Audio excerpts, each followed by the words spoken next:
So your loom doesn't have an anchor peg, either because it broke off or yours just didn't come with one. Alright, first thing you need to do in this situation is that before you start knitting, mark peg 1. You always want to know where you started. Now I'm using a little rubber band.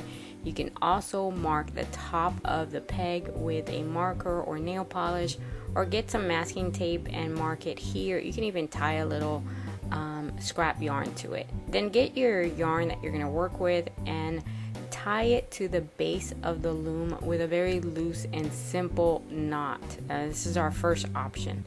Once you do that, you can just go about your knitting, no problem, and it doesn't interfere with the project. It's not part of it, it's separately, and you can choose to weave it in later on after you're done with your fabric.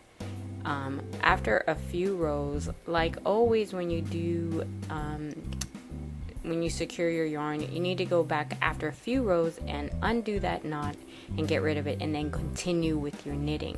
Now that's one option, and I want to give you a second option which actually has two of them.